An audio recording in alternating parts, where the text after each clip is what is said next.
A timidez não precisa ser sua inimiga na pregação. É completamente possível que uma pessoa tímida ela seja comunicativa e seja muito eficiente na sua pregação. O problema da timidez é quando ela passa a ser uma autoproteção. É o medo de gaguejar, é o medo de ser julgado ao falar em público. Esse é o problema da timidez, quando a gente começa a querer se proteger. E, meu amigo, a saída real para isso é quando a gente coloca o nosso coração em maior amor a Deus do que a nós mesmos. Essa é uma saída não apenas para esse problema, mas para todos os problemas na nossa vida. E no ministério da pregação também não é diferente.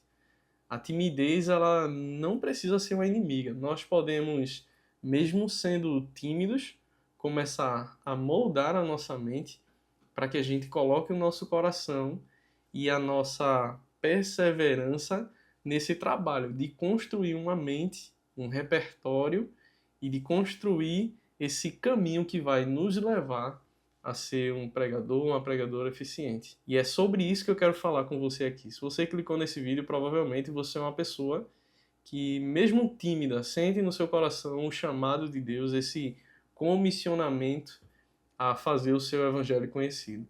Se você é essa pessoa, fique aqui nesse vídeo que hoje eu quero te mostrar 5 dicas de como pregar sem timidez. E a primeira dica é interessante, veja só, que eu quero dizer para você: estude o assunto. Estude o assunto da pregação. Algumas pessoas acham que para pregar o evangelho você simplesmente vai abrir o texto da Bíblia, você vai ler ali um versículo que você gosta, ou um versículo que tem a ver com aquele momento em que você está ali, e vai simplesmente se deixar ser levado, né, por aquilo que você pensou ali, pela inspiração que vier ali na hora. E amigos, a verdade é que o Espírito Santo ele nos inspira assim. O Espírito Santo ele nos ajuda, ele coloca no nosso coração e na nossa boca as palavras certas que a gente precisa falar nos momentos em que a gente está ali pregando o Evangelho, que a gente está ensinando a palavra. Sim, mas isso não significa que a gente não precisa estudar o texto. É muito pelo contrário. O Espírito Santo é quem nos ajuda principalmente a entender o texto. Por isso eu quero dizer para você que o conhecimento ele traz segurança. Quando você estuda o texto, você se sente muito mais seguro para desenvolver aquilo que você preparou para apresentar às pessoas. Sim, as pessoas preparam um tempo, as pessoas elas param por momentos, né? Seja no culto na sua igreja, ou em algum congresso, alguma conferência, algum momento em que você foi convidado para pregar a palavra de alguma forma, as pessoas estão ali esperando receber a exposição da Escritura e ser abençoadas pela Escritura, né? Pela palavra de Deus. Então, a nossa missão enquanto pregadores, ela passa por aí. Nós precisamos estudar o texto bíblico e saber falar para as pessoas o sentido das palavras que estão naquela passagem, o que aquelas palavras significam dentro do contexto daquela frase em que ela está inserida, o que aquela frase significa dentro do texto em que aquela frase está inserida e, por fim, o que aquele texto significa dentro do livro da Bíblia em que ele está inserido. Isso é um processo. Você precisa estudar, você precisa fazer a exegese do texto, observar, investigar, fazer perguntas mesmo ao texto. O que será que esse texto quer dizer?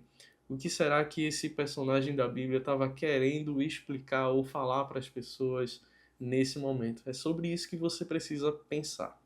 Então, para ensinar antes, é necessário aprender. É uma jornada antes de aprendizado. É a partir do momento em que nós aprendemos que aí nós estamos habilitados a ensinar aquilo que aprendemos.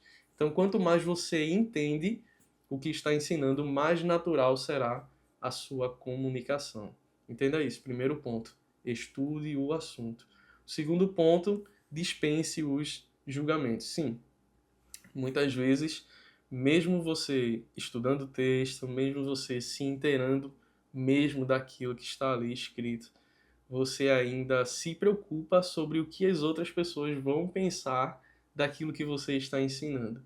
E se alguém entender errado? E se alguém não gostar daquilo que eu vou falar? Olha, primeira coisa é, se tá na Bíblia tem que ser dito. Se tá na Bíblia tem que ser explicado. Se tá na Bíblia tem que ser exposto, porque a Bíblia é a palavra de Deus. E a sua missão enquanto pregador do Evangelho é falar sobre aquilo que está escrito, independente do que os outros vão achar. É a palavra de Deus. A palavra de Deus ela está acima dos nossos achismos. A nossa opinião enquanto pregadores é a coisa menos importante enquanto nós estamos pregando, mas aquilo que está escrito é a coisa mais importante. Então, segundo ponto, dispense os julgamentos. Olha, muitos deixam de pregar porque têm medo do que os outros vão pensar. Mas lembre-se, a sua missão é transmitir a palavra e não impressionar as pessoas.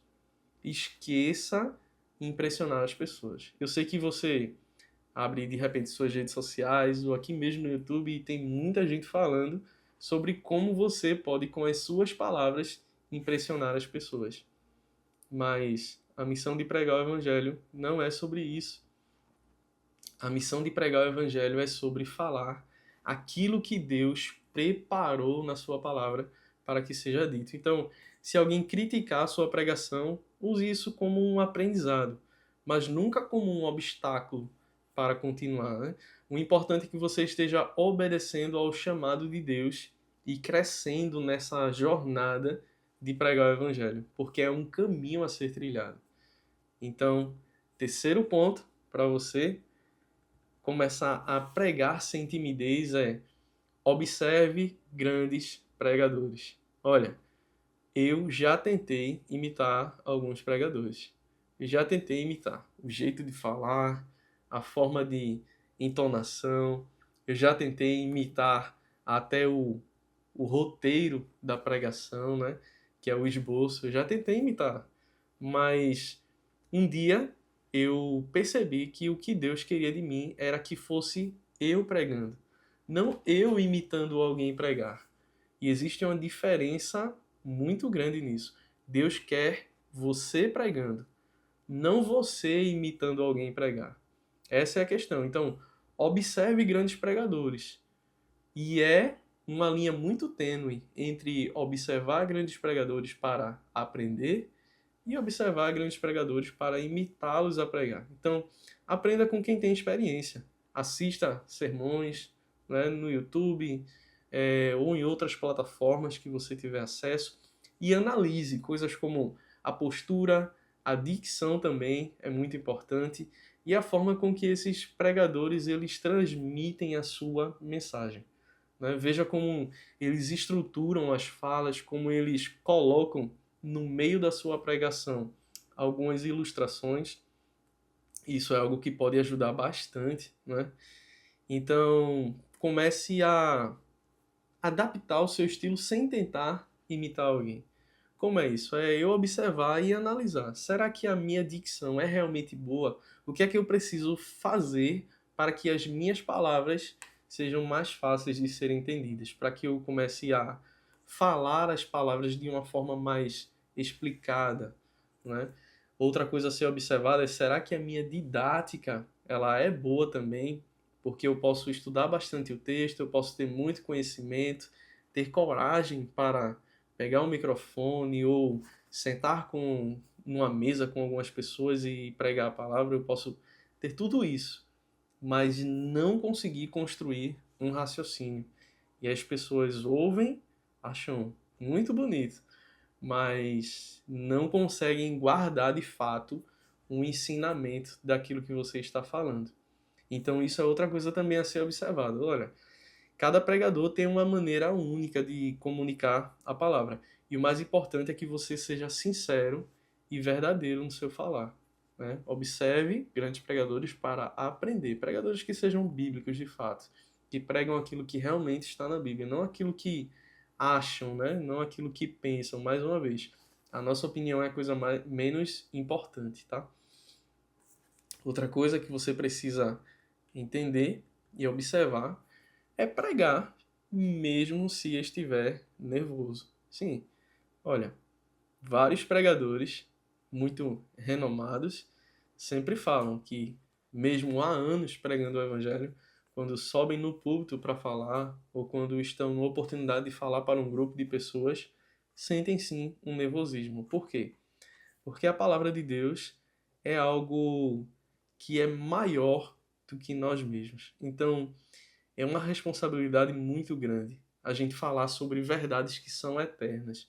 A gente pregar a palavra de um Deus que é eterno, que entrou na história da humanidade e que Ele mesmo é o nosso Criador, aquele que nos sustenta, e a gente ter a oportunidade de ensinar sobre esse Deus é uma responsabilidade muito grande. Então, olha, o nervosismo, ele sempre vai existir, ele sempre vai estar ali, mas cabe a nós dominar esse nervosismo. Como é que a gente faz isso, né? A melhor forma é enfrentar. Você precisa enfrentar o seu nervosismo. Mesmo que a sua primeira pregação não seja perfeita, ela é um começo. Eu me lembro que a primeira vez que eu preguei em público foi na rua. Olha que coisa interessante. Eu estava num impacto evangelístico e um dos líderes daquele evangelismo na rua, ele me chamou. Ele já vinha me observando há um tempo, colocou o microfone na minha mão, ligou, me virou de frente para o pessoal assim e disse: vai. Quando eu me vi, eu estava com o microfone na mão, no meio de um monte de gente, e disse: meu Deus do céu, e agora? O que é que eu vou falar? Todo mundo olhando para mim. Isso tudo acontece muito rápido, são segundos assim, e um monte de coisa está passando na minha cabeça.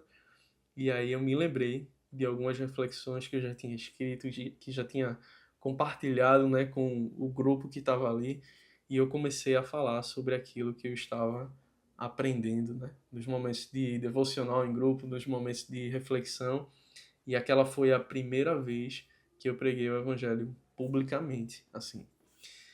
Então, aquilo foi uma experiência em que eu estava nervoso, mas eu me vi numa situação em que eu precisei dominar o meu nervosismo. Então, você que se sente chamado por Deus para pregar o evangelho, mas toda vez que você recebe um convite, você sente o seu coração acelerar, você sente, né, aquela palpitação, a mão suando, né, aquele frio na barriga.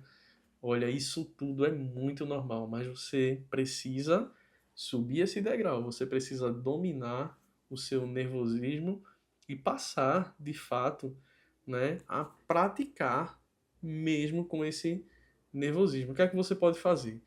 Comece pregando para um grupo pequeno, né, como amigos, familiares, antes de encarar uma plateia maior. Comece com as pequenas coisas, as pequenas oportunidades. Não perca as chances de falar do Evangelho, independente de ser para 5 ou para 500 pessoas, tá? Olha, você precisa se lembrar que a maioria das pessoas está, de fato, torcendo por você. E mesmo que algo não saia como você planejou, a mensagem ela pode tocar o coração de alguém de uma forma inesperada. Então é algo que você precisa fazer. E você sabe que não é porque você quer, mas porque Deus está te chamando para fazer isso, tá? E aí, o que é que você pode fazer além disso? Fique em oração pela mensagem, né? Além de se preparar, de se aprofundar, de estar ali cavando, cavando, cavando nesse trabalho de estudo da palavra para firmar na sua mente os fundamentos bíblicos, aquilo que Deus quer levar ao coração das pessoas que estarão te ouvindo, de enfrentar o seu nervosismo, você precisa também ficar em oração pela mensagem. A pregação ela não é sobre você, mas ela é sobre Deus. Então ore antes, durante e depois de pregar. Você precisa orar antes para que realmente Deus lhe capacite a estar ali compartilhando a palavra dele. Você precisa orar durante, né, quando você está ali naqueles momentos, né, antes de começar a falar com as pessoas, você precisa pedir ao Senhor que realmente coloque na sua boca, além das coisas que você estudou, além daquilo que você já tem ali preparado, aquilo que Deus quer falar ao coração daquelas pessoas. Você precisa estar com esse espírito de oração, né? E depois também você precisa orar em gratidão ao Senhor por ter dado a você essa oportunidade de falar para os seus filhos, de alcançar, né, ainda mais pessoas para o reino dele, e que aquilo de forma alguma entre no seu coração ou para fazer você parar ou para fazer você se achar alguma coisa que você não é, tá? Peça ao Espírito Santo para guiar suas palavras e realmente tocar o coração das pessoas. Quando você entrega a sua insegurança a Deus, ele dá forças para você cumprir o seu chamado. Mais uma vez, quando você entrega a sua insegurança a Deus, ele vai dar forças a você para você cumprir o seu chamado. Então, peça esse direcionamento a Deus. Fique em oração pela mensagem, né? A oração ela fortalece a confiança e lembra de que você não está sozinho quando você se coloca à disposição de Deus para pregar a sua palavra. Então, se você seguir essas dicas que eu falei para você agora, a timidez ela não vai ser um problema, não vai ser um obstáculo para você pregar o evangelho, né? Com estudo, confiança e com prática também, você pode sim se tornar um pregador eficiente da palavra de Deus. E, além disso, que eu compartilhei com você agora, eu também quero deixar aqui na descrição desse vídeo o link para um e-book que eu preparei para você, que vai lhe dar ferramentas para você se desenvolver, para você compartilhar com naturalidade, com simplicidade, com confiança o Evangelho, assim como Jesus fazia. Fica com Deus, até a próxima, valeu!